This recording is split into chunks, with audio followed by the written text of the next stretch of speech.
Question number 141. Select the wrongly matched pair. Metaxylem, wider lumen बिल्कुल सही है.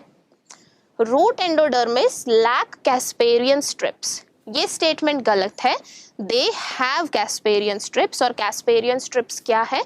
They are the suberised strips which are present on the tangential walls of the endodermal cells. Third, phloem parenchyma mostly absent in monocots, बिल्कुल सही है. Fourth, protophlloem first formed phloem, this is also correct. So इस question का correct answer होगा option number 2. चलिए next question देखते हैं. Question number 142. Bulliform cells are. Bulliform cells monocot leaves में देखी जाती है. They are the large empty cells which store water, and इनका main purpose है that during the drought conditions it helps in the rolling of the leaves. So let's see the options. Large empty pigmented abaxial epidermal cell. यहाँ पर pigmented term गलत है, और secondly they are present on the adaxial epidermal cell on the upper surface of the leaf. Second, small empty colorless abaxial endodermal cell. This is incorrect. It should be adaxial epidermal cell. Third, large empty chlorophyllous adaxial hypodermal cell. Again incorrect. It should be epidermal. Fourth, large empty colorless adaxial epidermal cell. बिल्कुल सही है. So इस question का correct answer होगा option number 4. चलिए next question देखते हैं. Question number 143. Sclerenchyma differs from collenchyma in being mechanical in nature, thick-walled, simple tissue, dead at maturity. Both sclerenchyma और collenchyma are mechanical, thick-walled and simple tissues. लेकिन एक difference है that sclerenchyma is a dead tissue, लेकिन collenchyma is a living elastic mechanical tissue. And mostly ये collenchyma आपको leaves की petiole में देखने को मिलेगा. They are present in abundance over there. So correct answer is option number 4. चलिए next question देखते हैं. Question number 144. The innermost layer of cortex in dicot roots is. किसी भी ग्राउंड टिश्यू सिस्टम में कॉर्टेक्स के 3 पार्ट्स होंगे, hypodermis, general cortex and endodermis. But यहाँ specifically roots के लिए बात की गई है, which means hypodermis is absent. That means fourth option is ruled out. Second, pericycle is also ruled out because it is not a component of the cortex, and bundle sheath is a component of the vasculature. So option number 2 is correct answer. Let's move to the next question. Question number 145. The gritty texture of pulp of guava is due to the presence of. These sclerids are the spherical dead cells and they are sclerenchymatous in nature. चलिए options देखते हैं. Sclerids, sclerenchymatous fibers, parenchyma, collenchyma. So here correct answer will be option number 1. Let's move to the next question.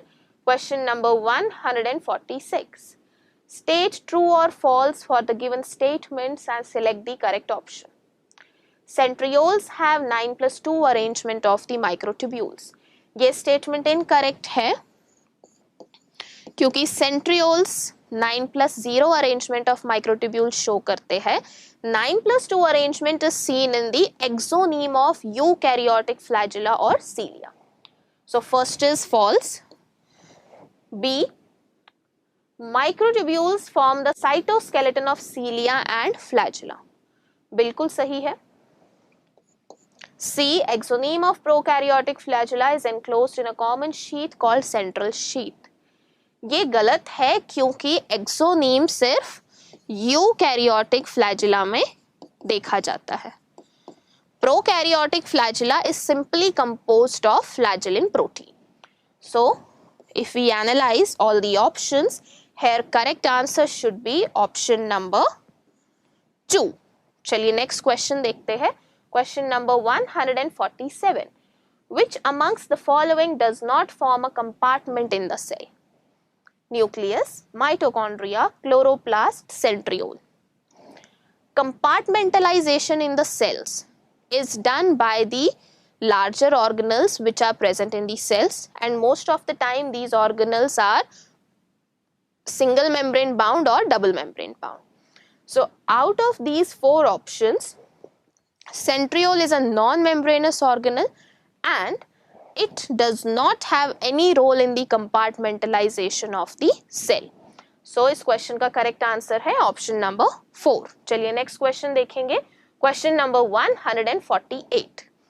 Eukaryotic flagella have 9+2 arrangement of microtubules. बिल्कुल सही है. 9+2 arrangement flagella के axoneme का होगा. Second, are membrane-less structures. Third, have cartwheel-like appearance in its transverse section. Fourth, are structurally similar to the prokaryotic flagella. ये तीनों statements गलत है क्योंकि eukaryotic flagella is bound by a central sheath. They have membrane over it. Third is incorrect क्योंकि cartwheel-like appearance is shown by the centriole. And fourth is incorrect because they are structurally not similar to the prokaryotic flagella. Prokaryotic flagella में tubulin protein present नहीं होता, वहां पर flagellin protein present होगा. So इस question का correct answer है option number 1. चलिए नेक्स्ट क्वेश्चन देखेंगे. Question number 149. Fat soluble carotenoid pigments like carotene and xanthophylls are mainly present in amyloplast, aleuroplast, chromoplast and eleoplast. Question का correct answer है chromoplast because it stores the carotenoids, carotenes and xanthophylls. Amyloplast stores starch. Aleuroplast stores proteins और eleoplast stores fats and oils. So इस question का correct answer है option number 3. चलिए next question देखेंगे. Question number 150. Lysosomes are the organelles formed by the process of packaging in food vacuole, packaging in Golgi apparatus, autodigestion and glycosidation in SCR. Packaging in food vacuole, autodigestion and glycosidation in SCR, ये तीनों ही options incorrect है. Lysosome का formation तब होगा जब Golgi apparatus में packaging process होता है. So correct answer is option number 2. So here we come to an end of the discussion and I hope this discussion helped you in strengthening your concepts in botany and also added a value to your practice. So इसके बाद हम अपने next FTS के discussion में मिलेंगे. Till then, stay motivated, keep practicing. Thank you so much.